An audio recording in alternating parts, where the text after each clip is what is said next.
Saúdo a amada igreja, os amados irmãos presentes, os que estão nos acompanhando na transmissão, com a graça e a paz do Senhor e Salvador Jesus Cristo. Amém? Louvado seja o nosso bom Deus. Vamos abrir nossas Bíblias em Provérbios capítulo 30, versículos 7 ao 9.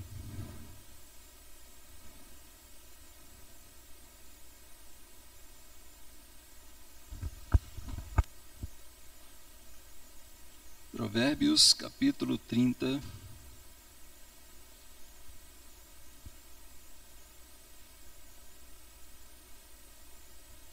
versículos 7 ao 9. Eu estou achando que esse nosso projetor, a lâmpada dele já deve estar nas últimas, né?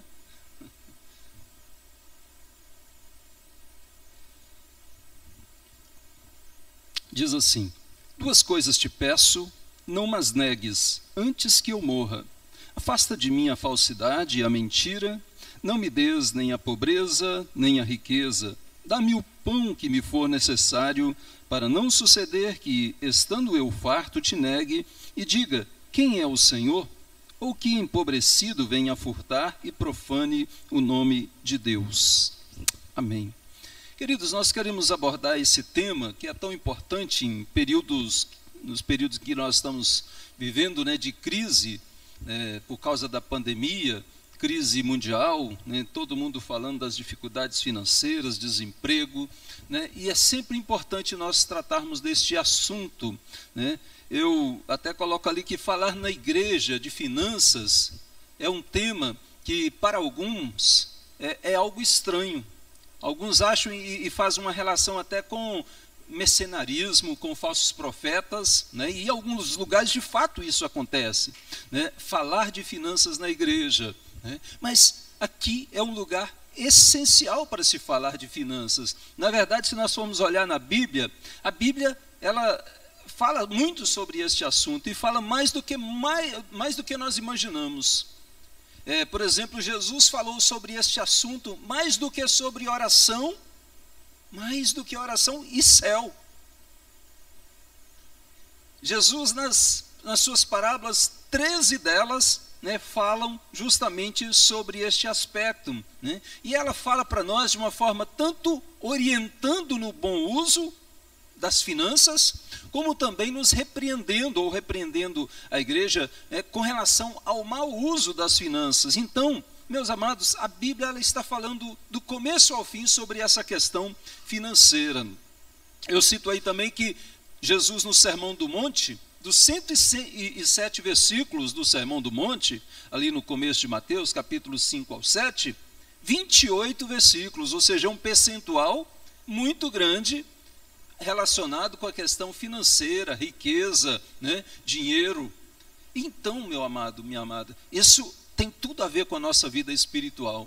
É claro que nós não vamos abordar numa perspectiva materialista, como nós vamos observar aqui, porque o materialismo, de fato, é avesso ao Evangelho, e o Evangelho é avesso ao materialismo. Então, não há compatibilidade das duas coisas. Mas finanças, dinheiro, riqueza, bens materiais, tem tudo a ver com a nossa vida espiritual, e muitos ignoram esse aspecto, né? Então, o dinheiro em si mesmo, ele não é mau, né? Muitos usam o texto lá de Tiago do amor ao dinheiro, né? Mas é o amor ao dinheiro que é mau, que é a raiz de todos os males.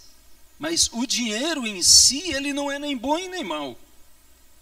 Ele vai ser o uso dele, adequado ou inadequado, é que vai fazer com que ele seja a raiz de todos os males, ou então a raiz de muitos bens, de muitas bênçãos, né? De muitas boas obras na nossa vida como cristãos. E então também não é pecado querer ter dinheiro, querer ter sucesso, né? Querer ter bens materiais, e não é pecado ter também. Não é pecado desejar ter, e nem é pecado ter essas questões materiais. Mas, como eu disse, para os materialistas, a questão de ter é o mais importante. Então eles querem ganhar e querem ter e manter dinheiro e acrescentar mais dinheiro, porque esse é o fim em si mesmo para eles. Mas o dinheiro não é um fim em si mesmo para o cristão. Então, nós vamos analisar nessa perspectiva bíblica. E uma outra questão também, perguntar para a pessoa hoje: você vai bem? Como é que você está, Neil? Geralmente é perguntar como é que está a sua conta bancária, né? Ou então perguntar qual carro que você tem, né? Ou perguntar, como eu falo aqui, onde é que você mora?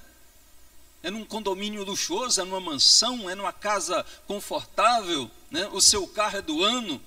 Na perspectiva materialista, é mais ou menos isso que acontece. Mas a nossa perspectiva cristã, isso não tem nada a ver. É isso que nós queremos observar aqui, né? Só que muitas vezes a mentalidade que acompanha o cristão dentro da igreja é a mentalidade lá de fora, é a mentalidade materialista. Ele vai valorizar mais as pessoas pelo que elas têm, ou às vezes até vai criticar pelo que elas têm também. Isso acontece, né? Ambas as coisas. Mas é importante nós então voltarmos para o princípio bíblico sobre este assunto, né? Porque muitos têm buscado essa ajuda não na Bíblia, mas nos livros de autoajuda. Já ouviram falar de livros de autoajuda ou de ajuda a si mesmo? Então eles buscam,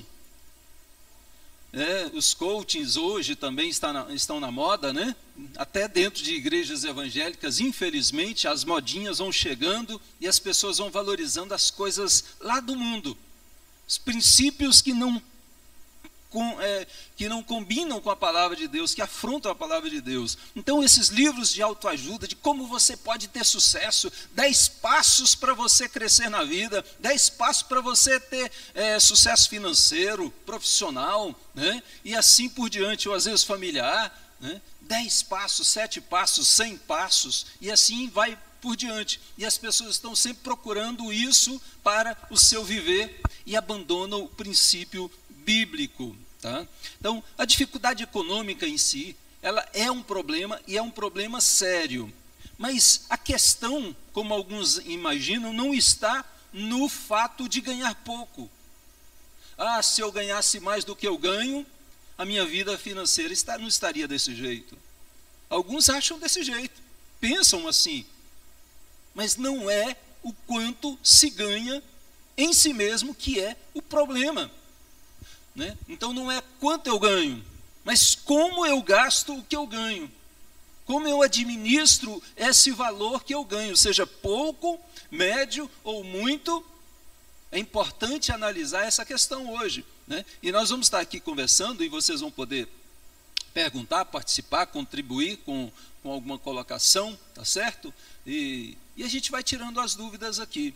Nessa primeira parte, eu quero abordar esse tema em 2 partes, né? Essa primeira parte nós queremos observar alguns pontos relacionados com o que a Bíblia ensina sobre erros na nossa administração, que desequilibram a vida espiritual e a vida econômica. As duas coisas muitas vezes andam juntas, né? Às vezes a questão financeira desequilibra a vida espiritual de muitos, às vezes de uma igreja inteira.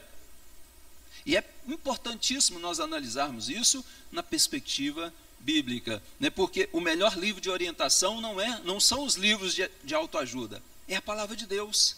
Ela nos orienta não numa perspectiva materialista, secular deste mundo, mas na perspectiva divina, do bom uso, da boa administração, e isso em qualquer circunstância.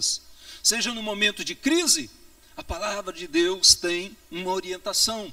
Seja no momento de bonança, de fartura, onde tudo vai bem, a palavra de Deus também tem uma orientação de como eu devo lidar com a questão financeira, ou administrar a minha questão financeira.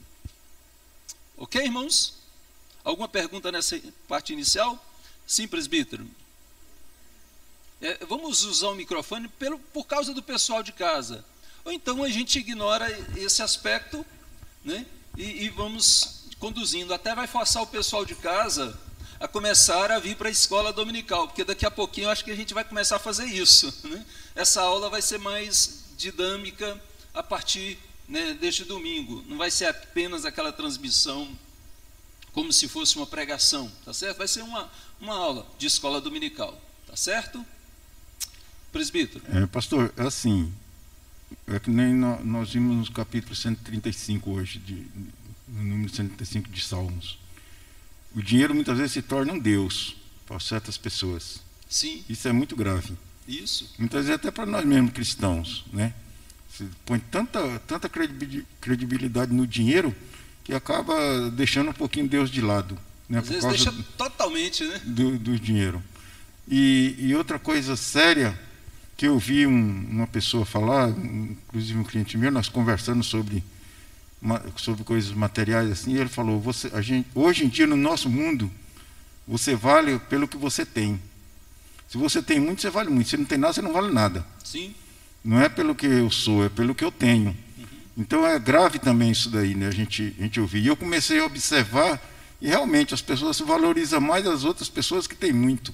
Sim. Né? Quem não tem mais, muitas vezes vocês são ridicularizados, né? Não é de se estranhar, né, que isso aconteça lá fora. Essa é a realidade, essa é a visão de quem não tem Deus e quem não é orientado pelas Escrituras. Então, por isso que nós temos que voltar os nossos olhos e o nosso coração e analisar como nós, né, de uma forma pessoal ou coletiva como igreja, nós temos avaliado essa questão financeira na nossa vida. Então fica essa pergunta inicial: eu tenho cuidado da minha vida financeira e espiritual? Ou eu tenho ignorado ambas as coisas? Ou eu estou achando que apenas cuido da vida espiritual, a vida financeira é outra coisa separada? Na nossa vida, na perspectiva, na cosmovisão reformada, ela envolve todo o nosso ser. Não existe um princípio bíblico onde, não, eu adoro a Deus na igreja, a minha vida espiritual, de oração, de leitura bíblica, de comunhão é uma coisa, a minha vida profissional, a minha vida financeira é outra parte. Não existe essa dicotomia ou tricotomia, ou seja o que for, na nossa vida, na perspectiva reformada, na perspectiva bíblica. Nós, como um todo, adoramos a Deus, servimos a Deus, e a nossa vida espiritual nunca será saudável se ela existir apenas nesse âmbito social da igreja, né? Ela deve abranger toda a sociedade, todo o nosso viver. Então, como eu lido com a questão financeira está relacionado com a minha vida espiritual aqui dentro da igreja, na minha família, no meu trabalho, nas minhas amizades, na sociedade como um todo, em geral. Então, eu preciso compreender isso. E nós vamos abordar esse tema aí daqui a pouquinho, presbítero, tá certo? Então, vamos lá. Então, vamos ver alguns erros, né? Acho que está meio desfocado ali, né? Acho que é o próprio projetor, né? Ele não está no Zoom, não? Está não, né? Então, alguns erros na área financeira que desequilibram a vida espiritual e, é claro, a vida econômica, ou a vida econômica e a vida espiritual. Então, primeiro, eu vou chamar aqui de endividamento escravizador. Vamos abrir lá em Provérbios 22:7. Se vocês quiserem abrir, né, eu posso ler também. Diz lá: o rico domina sobre o pobre, e o que toma emprestado é servo do que empresta. A ideia de ser escravo do que empresta, né? E também Deuteronômio 28:12 diz: porém tu não tomarás emprestado. Olha só, eu estou apenas citando alguns, mas o livro de Provérbios está repleto dessas orientações financeiras relacionadas com este ponto, né? Endividamento escravizador, se tornar servo, ou seja, escravo de quem você tomou emprestado, né? E a Bíblia diz: você vai emprestar, lá em Deuteronômio, como servo de Deus, você que administra bem as suas finanças, mas não tomarás emprestado. Olha só. E eu não vou nem perguntar aqui. Sim. No caso da pergunta, então, seria pegar dinheiro tanto com o banco ou com a agiota é pecado, então, nessa situação. É uma orientação, é um aconselhamento bíblico de que eu não devo fazer isso, né? Se é pecado, vai depender das circunstâncias, nós vamos avaliar aqui, né? Porque há momentos em que é possível pegar emprestado também, e nós vamos ver que cristão às vezes empresta para cristão também, né? Mas o princípio é de não haver essa necessidade. Se eu estou tomando o dinheiro emprestado, é porque eu já... É claro que tem outros fatores que nós vamos observar também, mas geralmente é porque eu não administrei bem, né? Geralmente é porque eu gastei mais do que eu ganho, vamos ver isso. Alguma coisa aconteceu. É claro que há os imprevistos, né? Mas geralmente é porque eu não administrei bem. Então o princípio bíblico primário é esse, né? Seja com banco, seja com outras pessoas lá fora, tomar dinheiro a juros, né? É esse o princípio. Se eu quero controlar a minha vida, eu não posso entrar no endividamento escravizador, né? Vamos ver aqui. Vamos lá. Ao contrair dívida, fica-se na posição de escravos, ou seja, trabalhar para pagar. A pessoa só trabalha para pagar o que ela comprou. Ela sua, ela se esforça, ela dá a sua vida no trabalho para depois entregar para quem ela pegou emprestado, ou com quem ela fez a dívida. Então vai ser uma vida escravizada. Ela só vai ter dinheiro para pagar o que é. Tem gente que não sabe o que é ficar com dinheiro no banco ou na carteira, porque quando chega o final do mês, o dinheiro já foi tudo embora. E mais uma vez eu digo, não é pela questão do tanto que se ganha. Isso acontece com quem ganha, quem ganha um salário mínimo está falando, se eu ganhasse 2 salários mínimos, né? Mas tem gente que ganha 10, 20, 30 salários mínimos e está endividado. Não tem dinheiro, não consegue, entendeu? Então não é a questão do valor em si. É preciso a gente ter em vista isso. Ou seja, dívidas podem transformar a sua vida no inferno. Talvez você saiba o que eu estou falando aqui, né? De como é difícil estar endividado, né? E não conseguir dormir, e brigar, e estar nervoso, e estar nervosa, né? E estar com dificuldade, já fica com ansiedade, o salário não vai dar, não sei como eu vou fazer, vou ter que renegociar, e aí faz uma dívida, ainda vai fazer outra. A vida vira um inferno de fato. Então é algo escravizador. E nós, como cristãos, né, que temos a palavra de Deus, precisamos voltar os nossos olhos e aprender a lidar com essa questão financeira, que o credor acaba se tornando o dono, o senhor o credor do devedor, né? Então às vezes você não vê nessa perspectiva, ninguém é meu dono, ninguém é meu senhor. Mas se você está devendo, a pessoa vai dizer, você não pode comprar isso, né? Você está devendo para o banco vai falar, não, aqui não. Você vai ter que pagar mais caro. Vai dizer onde é que você pode ir, que você não pode fazer aquela viagem dos sonhos, porque não tem dinheiro, né? Não tem crédito, não tem nada, não tem um recurso. Eu não posso vestir tal roupa porque eu já estou devendo. Você acaba se tornando escravo. Eu não posso comer tal coisa, né, na minha casa porque o dinheiro não vai dar. Eu já gastei. Então você acaba se tornando escravo. Essa é uma perspectiva bíblica daquele que te emprestou. É sério isso, né? Não é verdade? Às vezes a gente não pensa nessa perspectiva de ser servo, de ser escravo. Mas é isso, tem gente, uma multidão serva dos bancos, escrava dos bancos, dos agiotas.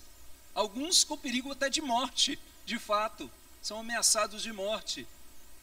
E morrem de fato, não só ameaçados. Tá? Então, dívida, a Bíblia diz lá em Romanos capítulo 3, versículo 8, nós devemos evitá-la ao máximo, sempre. Na verdade o texto vai dizer, a ninguém fiqueis devendo coisa alguma, olha só, exceto o amor com que vos ameis uns aos outros, mas a ninguém fiqueis devendo coisa alguma. É o princípio bíblico de contrair dívidas. Se você deve o amor, todos nós devemos uns aos outros. Isso não vamos conseguir pagar nunca, né? Porque o nosso saldo está devedor e vai ficar devedor. Porque nosso amor recebido por Deus é imensurável.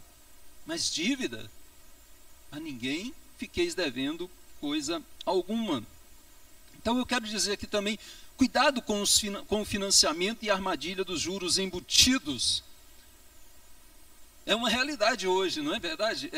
Falar sobre financiamento Eu não vou nem perguntar aqui, você tem algum financiamento? Quase todo mundo, geralmente, tem um financiamento. Ah, eu comprei em 10 vezes sem juros. Não existe esse negócio de sem juros, amados. Isso é só mercantilismo, né? É um merchandising. Na verdade, os juros está embutido. É importante nós não cairmos nessa armadilha também, tá? Eu sei que eu já tentei, alguns a gente consegue negociar e falar, não, eu vou pagar à vista, no dinheiro, né? Nem no débito. Ah, então aí dá para fazer um negócio bom com você aqui, né? Mas às vezes eles nem querem, sabe por quê?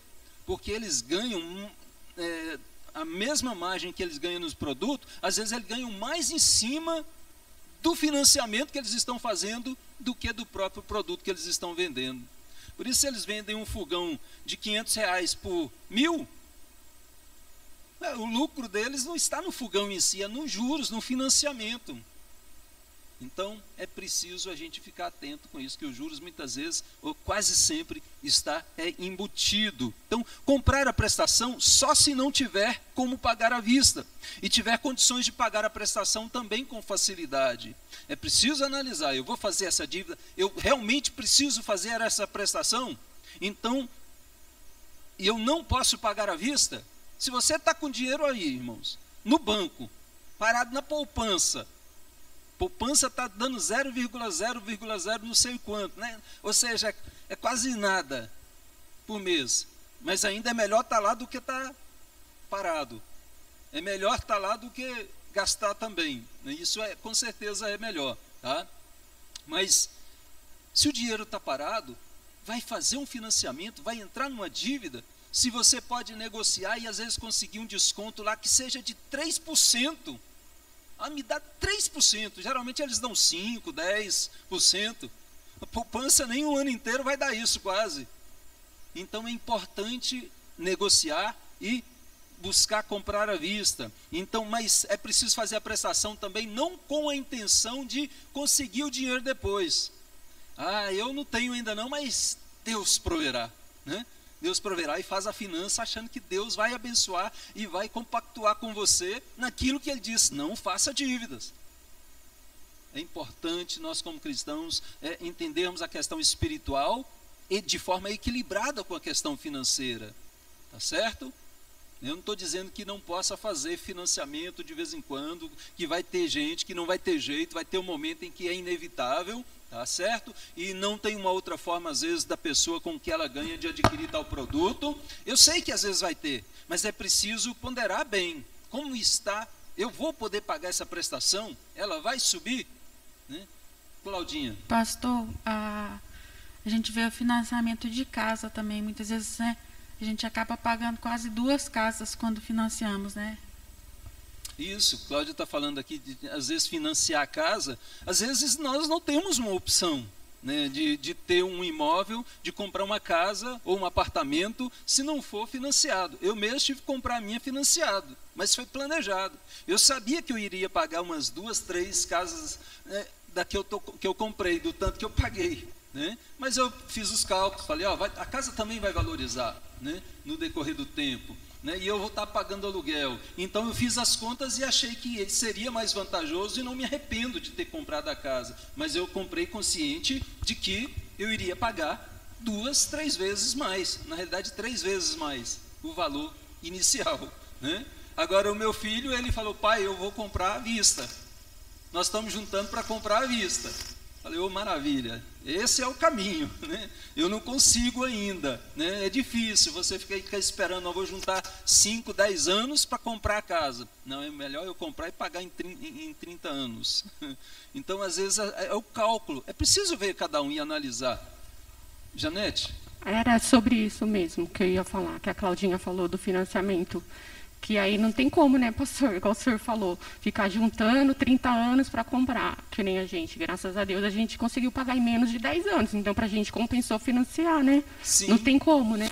É difícil você juntar 300, 400 mil para comprar uma casa à vista e aí, de repente, você financia pelo banco, você sabe que tem juros, mas você vai usando fundo de garantia, você vai abatendo com o que você vai recebendo, né? No caso, a gente trabalhando, era isso que eu ia falar também. Isso, é nesse caminho. Eu sei que vai ter um momento, vai ter situações em que dificilmente a gente vai conseguir comprar à vista, né? Foi a primeira vez que eu comprei o carro à vista, foi esse. Mas foi porque eu vendi um imóvel, né? Aí com o dinheiro do imóvel que eu tinha juntado e pagado também durante muito tempo, aí eu consegui comprar o carro. Falei, é melhor, eu fiz os cálculos também, mas geralmente o carro eu financio, né? E eu sei que não sai barato, né? Você acaba pagando um valor alto, tá? Então é importante a gente fazer esses cálculos antes de contrair uma dívida, financiamento, tá? E por quê? Porque nós não somos donos do tempo e da história. Lembremos disso. Eu vou fazer um financiamento, né, em 10 anos. Eu nem sei se eu vou estar vivo daqui 10 anos. E aí a dívida vai ficar para alguém, né? E aí nós temos que ter o cuidado, porque nós podemos deixar essa dívida para a família. Às vezes, se ficar o bem, o imóvel, alguma coisa, eles conseguem lidar ali ou vender e pagar.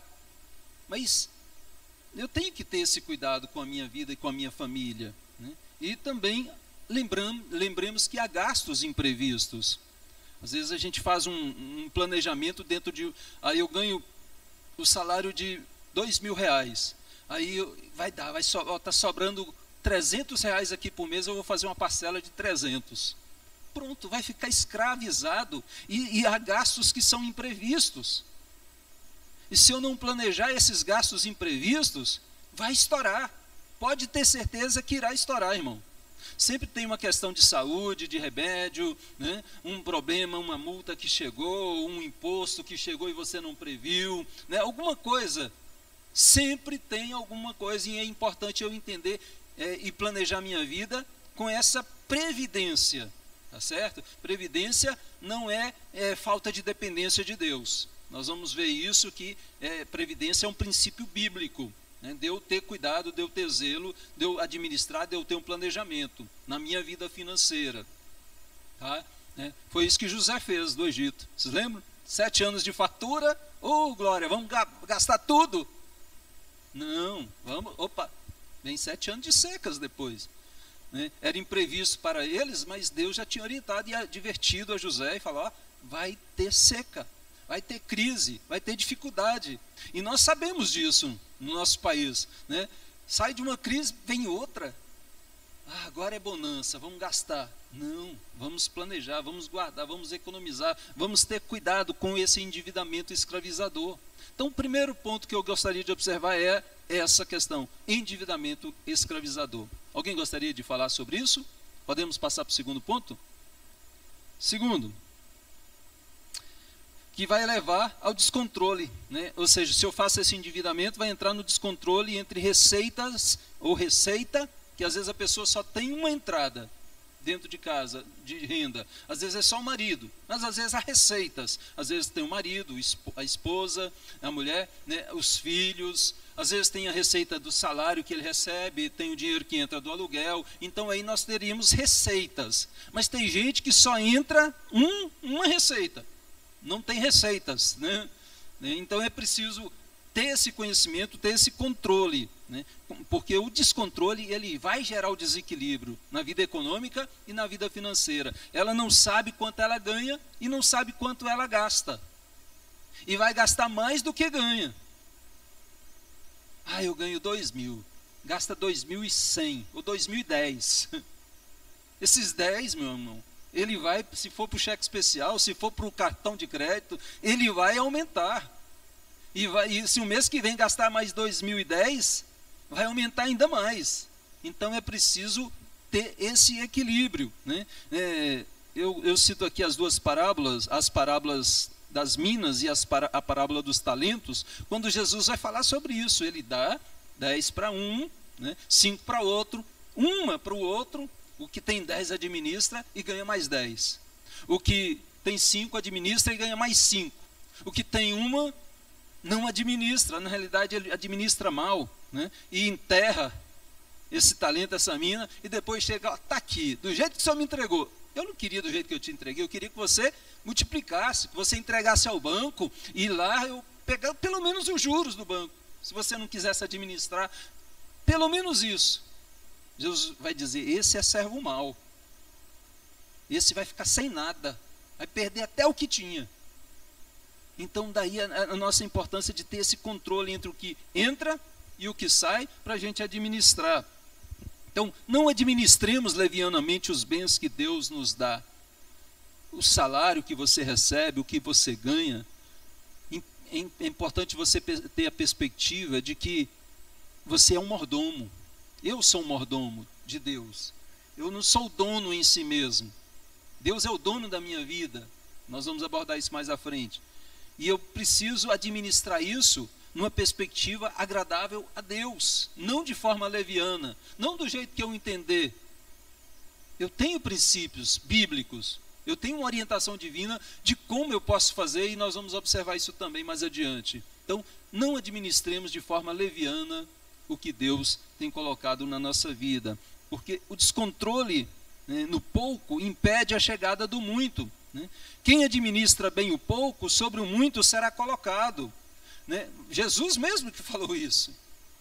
Você foi infiel no pouco. Senhor, se eu tivesse ganhado muito, né? Se eu tivesse me dado as 10 minas ou os 10 talentos, eu teria feito outra coisa, mas era só um aí. Meu irmão, se você é infiel no pouco, não vai ser colocado sobre o muito. É um princípio bíblico, e é esse descontrole que às vezes as pessoas não têm quando tem pouco em suas mãos. Na verdade, quem tem pouco precisa suar para administrar aquele pouco. Não é verdade? É tanta coisa que quer, tanta coisa que precisa de fato, e então é necessário suar, administrar, fazer malabarismo aqui, tira daqui, economiza dali, para poder dar. E tem gente que consegue fazer muita coisa com pouco, né? Eu já citei aqui o caso de um irmão, né? Foi na primeira igreja que eu pastoreei, e eu achei isso, né, exemplar. Ele ganhava um salário mínimo na época, e construiu uma casa. Comprou lote e construiu uma casa. E aí a gente fala assim, puxa, como? Com um salário mínimo, né? É impossível. É impossível? Não é. É importante a gente estar tendo essa perspectiva aqui de quanto eu ganho e de quanto eu gasto. Isso é que é fundamental. E tem gente que, na época, eu ganhava 8 salários mínimos, né, na igreja lá, e não tinha uma casa. Eu estou falando porque eu fui aprendendo com os meus erros e aprendendo com os outros. É claro que eu estava no começo do ministério também, né, e a gente precisa aprender essa questão. Por exemplo, então, vamos lá. A gente desesperada devendo cheque especial, e eu coloco cheque especial aí, entre aspas, porque não tem nada de especial, viu, irmão? Cheque não, e se bem que ninguém mexe com cheque material, mas ainda tem o cheque especial lá no banco ainda, e acaba gastando, mesmo não tendo papel, não assinando lá, não colocando, mesmo assim usa esse cheque especial, e ele não tem nada de especial, né? Alguém já disse que especial mesmo é o seu bolso, né? Isso sim, mas se você usar o cheque especial, o seu bolso vai ficar vazio, né? Você vai ficar com problemas, então tem que ter cuidado. Cartão de crédito, eu chamo aqui de cartão mágico, né? Cartãozinho plástico de mágico, não é verdade? Opa, comprei, está aprovado, não tenho dinheiro lá, é mágico, a conta virá, né? E as pessoas precisam ter essa perspectiva, né? Quantos cristãos, eu não estou falando aqui, eu estou falando na minha vida ministerial, que eu já acompanhei, que eu já vi, que às vezes foi descontrolado na questão financeira, e era um sofrimento espiritual, a vida espiritual acabava indo para o fundo do poço também, porque as coisas estão conectadas, né? Então a pessoa parece que não se sente abençoada por Deus, mas não ouve a voz de Deus, não ouve a orientação da palavra de Deus, e aí desobedece e depois vai chorar, Senhor, por que o Senhor deixou eu entrar nesse problema, né? Por que dá errado para mim, né? Por que minha vida financeira está um desastre? Mas, meu filho, eu já estou orientando, eu disse para você não contrair dívidas, não fazer financiamento, você ter controle com o que você ganha e o que você gasta, é princípio bíblico. Se eu não conheço a Bíblia, então eu vou entrar nesse problema, né, nesse desespero. Então, isso é porque gastou mais do que ganha. E eu falo aqui de agiota, foi citado aí agiotagem? Sim, E tem muito agiota. Irmãos, sim. Sim. Por causa de agiota. É importante a gente ter cuidado. E às vezes a agiota fala assim, mas olha lá, os juros lá está 10%, o agiota só cobra 5%. Esse agiota é de Deus. Não é de Deus, irmão. Tá? Não é de Deus. Mas ele está explorando o que o outro, a necessidade do outro. Se a poupança está dando 0,3, 0,4, alguma coisa assim, né? E ele cobra 5%, e nem é um banco, o banco ainda pode ter a desculpa que tem despesas e funcionários e toda uma estrutura, né, para poder se manter, mas o agiota não tem nada disso. E aí é que entra essa questão de pecado na agiotagem também, tá certo? Então, por que ele gastou mais do que ganha? Porque caiu na armadilha do crédito fácil, caiu na armadilha da promoção e gastou com as coisas que poderiam ser evitadas e adiadas. Que crédito fácil, eu posso financiar em quantas vezes? 24 vezes nas Casas Bahia? Não, meu irmão, você pode até 36, até 72 vezes você pode comprar o seu carro, né? A sua casa em 30, 40 anos, eu acho que 40 é muito, né? Acho que 30, 36 anos, alguma coisa assim, pode. Só que você vai pagar. Caiu na armadilha de ser um crédito fácil, né? Caiu na armadilha da promoção, né? Custa R$ 1,99. Você não precisa daquilo, mas está barato. Está barato, eu vou levar. Será que está barato mesmo? Aquilo que não presta, aquilo que vai quebrar, que você nem vai usar, está caro. Se é R$ 1,99, está caro. Ou então aquela do R$ 9,99, né? R$ 9,99 é baratíssimo, não é nem R$10, né? E aí acaba gastando e compra, vou comprar 10, está barato. Aí já vai para R$100. Não é verdade? Então é preciso ter cuidado para não cair nessa armadilha. Quem gastou mais do que ganhou é porque já caiu nessa armadilha. Gastou para imitar o estilo de vida de outros. Ou seja, só porque o outro tem, às vezes a pessoa não precisava daquilo. Mas meu coleguinha tem, então eu também tenho que ter. O meu vizinho tem, eu também tenho que ter. O irmão da igreja tem, eu também tenho que ter. Então isso não é vida boa, isso não é vida saudável, isso é inveja. Se eu estou comprando só porque o outro quer, só porque o outro tem, só para não ficar abaixo do outro, às vezes o salário do outro é o dobro do meu, ou mais do dobro, mas eu tenho que ter. Eu tenho que ter um iPhone, né? Eu tenho que ter um carro zero, um carro bom, né? Não, eu tenho que ter uma roupa de marca, de grife, porque o meu tem, meu colega tem. Eu não posso ficar. Isso é inveja. É preciso ter esse cuidado. Vai cair na armadilha e vai deixar os seus sonhos para trás. Sim, presbítero. Oi? É pecado. Sem necessidade.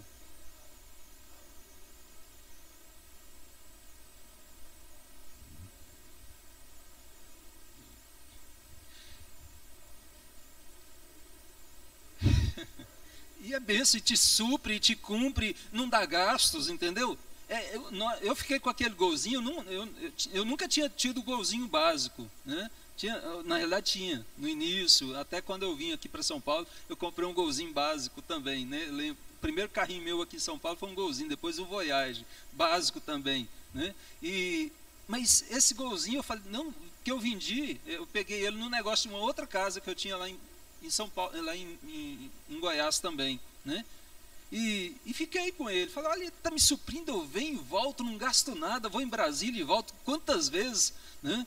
Só no ano que eu cheguei aqui, eu fui quase 10 vezes em Brasília, né? Acho que foram 7, por necessidades, meu pai adoeceu também, né? Precisei ir, e ele nunca deu problema, mas às vezes as pessoas reclamam, né? Fala, como é que pode o pastor, né, com um carrinho desse? Aí o pastor compra um melhorzinho, aí como é que pode o pastor com um carro desse?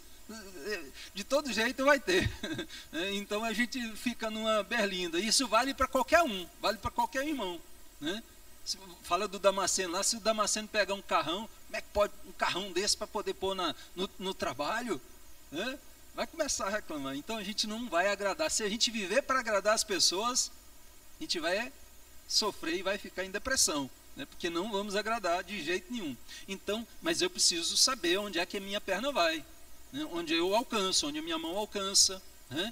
E, se eu posso ter um carro melhor, se eu posso ter 2 carros, um para trabalho e outro para lazer melhor, é dentro da minha condição, tá bom, pode.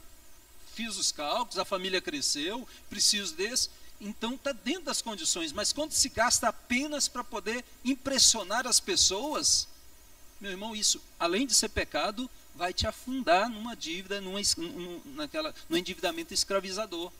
Vai ficar escravizado. É preciso ter cuidado com relação a isso.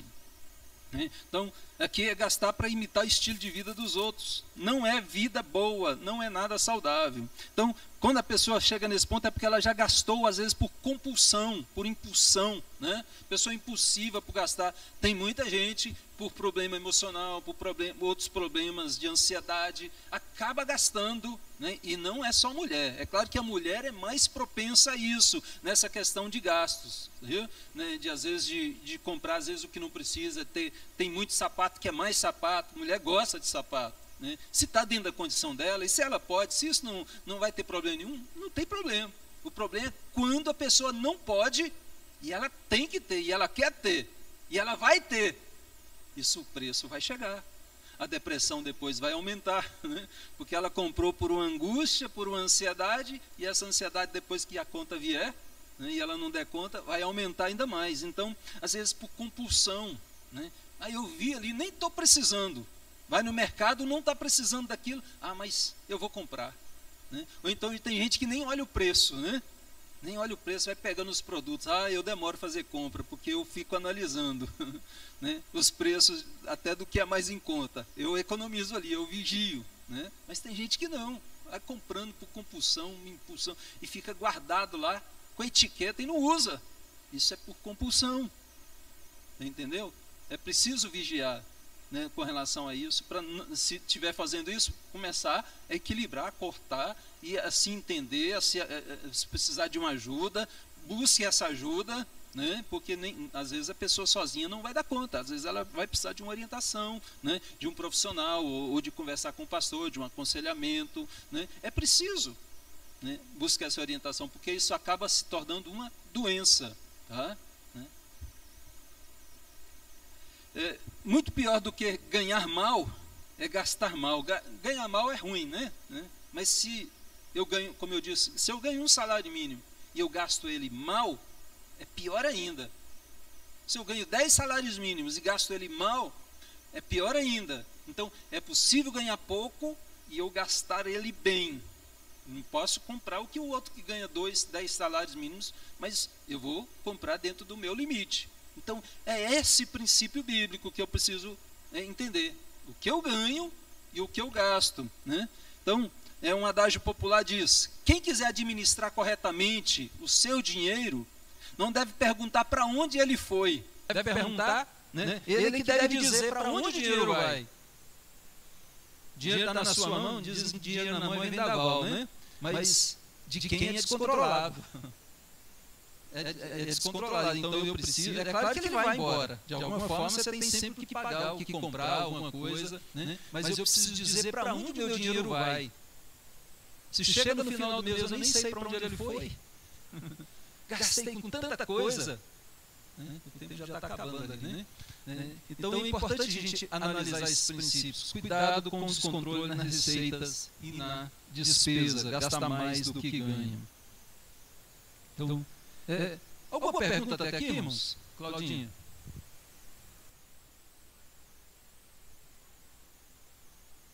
Gastar? Gastar com o que não é pão. É mais ou menos isso mesmo. Né? Gastar sem necessidade. Né? Eu vou falar um pouquinho sobre isso mais à frente, sobre o que é supérfluo. Vocês já viram falar nessa palavra, né? Supérfluo. Né? Ela ficou em moda, mas às vezes as pessoas...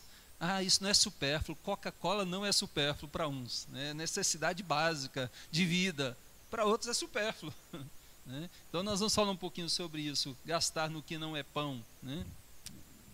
Alguma outra pergunta? Eu sei que o nosso tempo aqui está... Eu queria adiantar mais um pouquinho aqui, pode ser, irmãos? Né? Vamos lá. Coração no cifrão. É um jogo de palavras que eu fiz aqui. Cifrão, você sabe o que é aquele cifrãozinho do dinheiro, né? E, às vezes o coração vai estar no cifrão, ou seja, vida centralizada no dinheiro também é um desequilíbrio econômico e espiritual, né? Aquilo que o próprio Damasceno estava falando. No mundo, o dinheiro é sim um padrão de critério e de valor. O ter e não o ser, né, é símbolo de poder, de trabalho, do sucesso, do talento, né? Então, se a pessoa tem dinheiro, é porque ela tem poder, é porque ela teve sucesso, é porque ela tem um talento, né? Porque ela trabalhou muito, então ela tem dinheiro, né? E nem sempre é essa a realidade, né? Mas no mundo, o fato de você ter o dinheiro, não importa de onde ele venha, pode ser de forma desonesta. E tem muita gente com dinheiro esbanjando aí, andando de carro, né, importado e de carro de luxo, né? Mas o dinheiro é roubado, é dinheiro de tráfico, é dinheiro de corrupção, né? Então isso, às vezes a pessoa, porque ela começou a viver de aparência para impressionar os outros, isso vai levar a outra questão, tá? Então é importante administrar esse ponto. Então não é de se estranhar a adoração a ele, como o Damasceno colocou ali, né, da idolatria ao dinheiro, né? O mundo vive em função do dinheiro, porque o dinheiro se torna o senhor e o dono da pessoa, né? Ou seja, é idolatria. Viver uma vida centralizada no dinheiro é idolatria. É aí que é a raiz de todos os males, que a pessoa foi aprisionada, escravizada, e ela de fato vai ter um senhor, e que não é Deus, porque ela não está fazendo a vontade de Deus. Ela vai ter o Senhor que é Mamon, né, que são as riquezas. E nós vamos ver que é impossível servir a dois senhores. E não dá para servir a dois senhores, pelo menos não com o nosso Deus. Nosso Deus é exclusivista. Há um só Senhor. E se o dinheiro também é Senhor da minha vida, é idolatria. Seja na vida do ímpio lá fora, ou seja na vida do crente. Vai ser idolatria. Não adianta criticar os católicos ou outras religiões, porque haverá outra coisa dominando o coração da pessoa, e essa vida centralizada no dinheiro é isso. Ou seja, coisas deveriam ser usadas e pessoas amadas, não é verdade? Mas hoje, nos nossos dias, o ser humano está fazendo o quê? Está amando as coisas e usando as pessoas. É triste isso. E eu preciso... Lá fora eu entendo que é desse jeito. Eu não tenho uma utopia, uma ilusão de que lá fora as pessoas vão mudar e não vão, salvo um caso ou outro, tá? Ou Deus manifestar o seu poder. Mas dentro da igreja nós temos que abordar essa questão e não deixar que isso aconteça na minha vida. Quando eu estiver usando a pessoa, o meu irmão, e amando as coisas, é idolatria, é pecado, é grave. Não há amor verdadeiro aí. Isso é amor egoísta. Tem vários, invejoso, tem um monte de coisa aí, mas nada que seja de Deus. Então, outro aspecto também. Então, Lucas capítulo 12, versículo 15, Jesus vai dizer para nós termos cuidado com a avareza.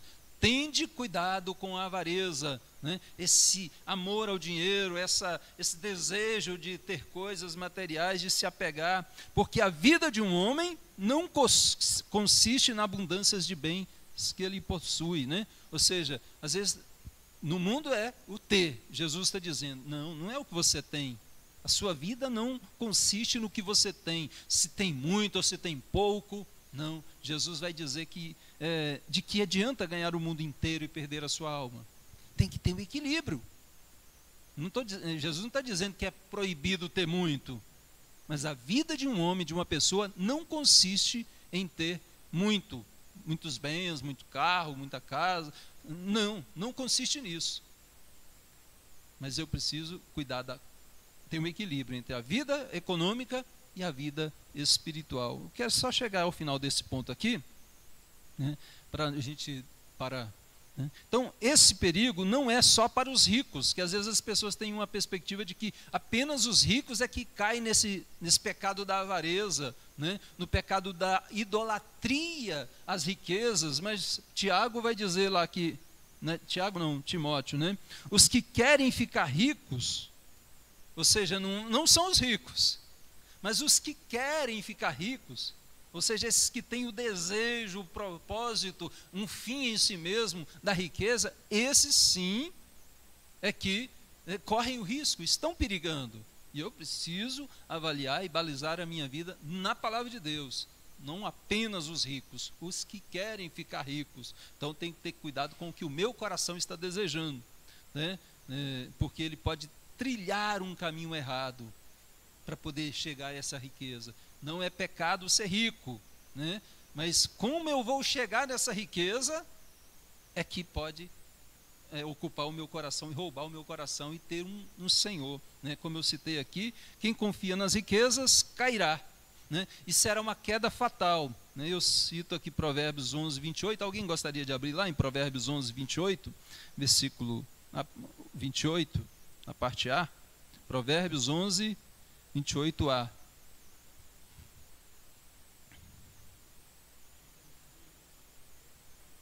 Isso, quem confia nas suas riquezas cairá. Eu tenho em abundância. Lembra daquele homem rico, né? Ele fala, meus celeiros, derrubei os celeiros, construí outros novos. Minha alma está regalada agora, pode comer, beber, deitar, dormir, descansar. Louco, essa noite te pedirão a tua alma, o que você tem? Então, quem confia nas suas riquezas cairá, e é uma queda fatal.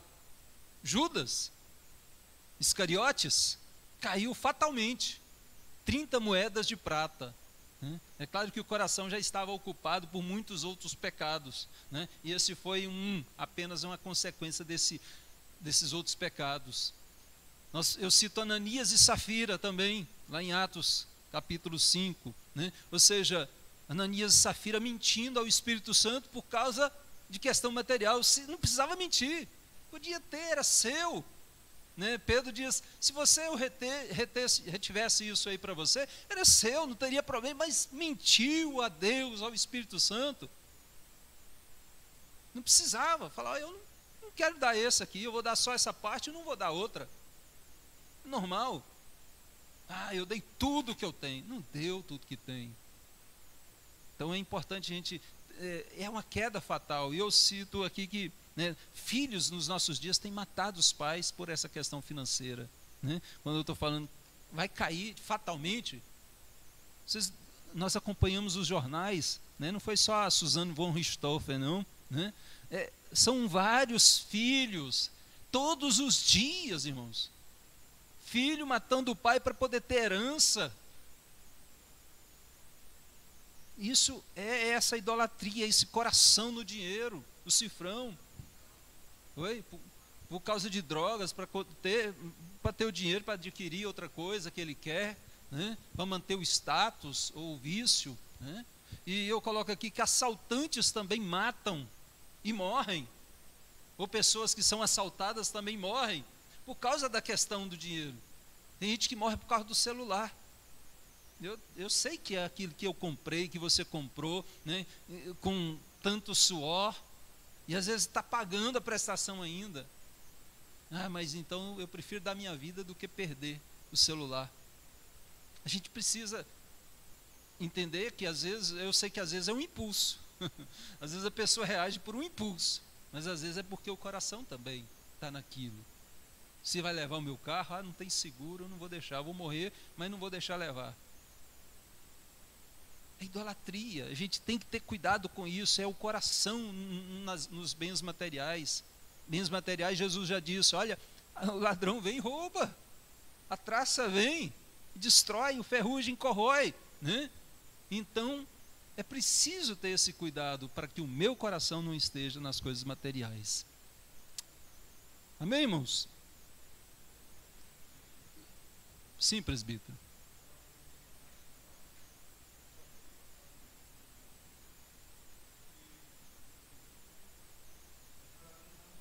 Sim.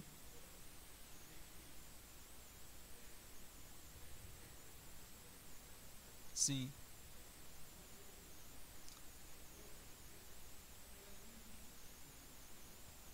Sim.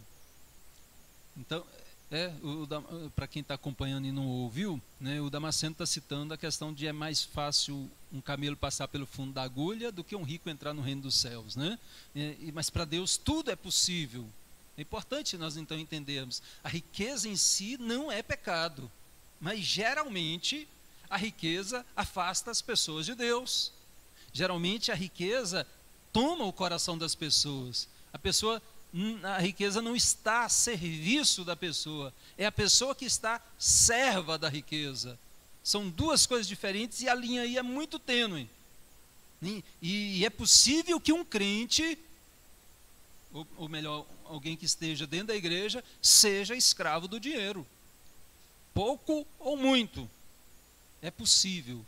Então essa mensagem não é para acusar, não é para poder levantar, é para que nós façamos qualquer reflexão primeiro pessoal. Eu faço minha reflexão pessoal na minha administração financeira, eu faço isso constante, Deus me ensinou já há muito tempo, né, e a ter esse equilíbrio, a buscar esse equilíbrio. Tá? Então eu busco isso e vou orientando a minha família nesse quesito. Tá? Então é algo mais pessoal. Não é nem para poder falar, minha esposa é desse jeito, meu marido é desse jeito, meu filho é desse jeito, meu pai é desse jeito. Não, é eu. Primeiro eu preciso me avaliar e me controlar financeiramente. Como é que eu estou fazendo isso? Eu estou desequilibrado na minha vida econômica e na minha vida espiritual? Eu tenho deixado a minha vida econômica atrapalhar a minha vida espiritual? Ou eu estou em paz? O que eu ganho, ainda que seja pouco, como eu tenho gastado isso? Eu tenho gastado mais do que eu ganho? É para me avaliar. Porque, como eu disse, às vezes a vida vai virar um inferno. Vem angústia, vem ansiedade, vem depressão, vem vários problemas, vem crise financeira familiar, vem divórcios, por causa dessa questão de administração financeira. E eu preciso avaliar a minha pessoa, a mim primeiro. Antes de querer ensinar o meu esposo, a minha esposa, né, o meu filho, eu preciso ter o meu equilíbrio. Então é nesse princípio, nesse intuito que nós estamos analisando essa questão financeira, que Jesus, e não só Jesus, toda a Escritura, desde Gênesis até Apocalipse, vai falar sobre a questão financeira, como sendo coisa boa ou como sendo uma coisa má também. Depende do uso que nós fazemos dela. Amém? Deus nos abençoe e nos ajude a aprendermos, a tirarmos algumas lições desse ponto. Eu quero fazer aqui, deixa eu subir aqui. O aniversariante desta semana, nós só temos um aniversariante dessa semana que eu saiba, né? Que é o Miguelzinho. Miguelzinho no dia 17 estará completando mais um aninho de vida, então estejamos orando pelo pequeno Miguel. E a família dessa semana de oração é o Perivane e a Rufina, né? Então estejamos orando por toda a família, Perivane, a Rufina, o Tiago, o Lucas, a Dai, o Artuzinho, né? Lembremos de toda a família.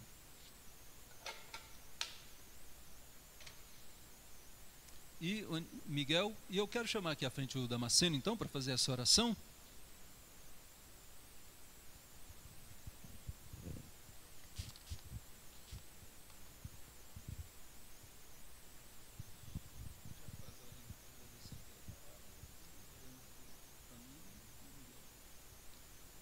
Vamos nos colocar em pé, meus irmãos? Assim a gente estica as pernas um pouquinho aí, né? Tempo sentados. Vamos orar diante de nosso Deus, Santo Deus e Pai.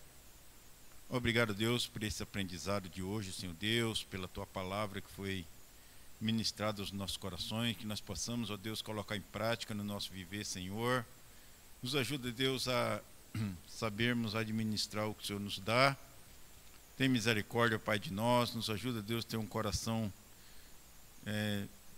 liberto das coisas do mundo, Senhor.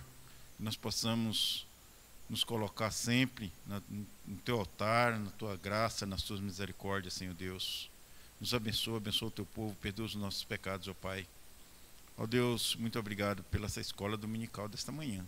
Foi bênção, Pai, na minha vida, acredito na vida dos Teus servos. Ó Deus, em nome de Jesus, nós agora te colocamos essa família no Teu altar de graça, Senhor, a família do Perivane e da Rufina, seus filhos, seu netinho. Obrigado, Deus, porque o Senhor tem sustentado essa família. Abençoa, Pai, que eles possam estar sempre trilhando teus caminhos. Quebra o coração do Tiago, do Lucas, ó Deus, que eles também entendam e saibam que sem o Senhor, Pai, eles não chegará em lugar algum, ó Deus. Nós dependemos do Senhor. Por isso, ó Pai, nós entregamos essa família preciosa no teu altar de graça, Senhor Deus. Sustenta, abençoa, fortalece, Pai, a vida do Perivane e da Rufina, ó Deus, para que eles possam dar testemunho vivo do Senhor aos seus filhos, ao seu neto. Abençoa grandemente, Pai, essa família, Senhor.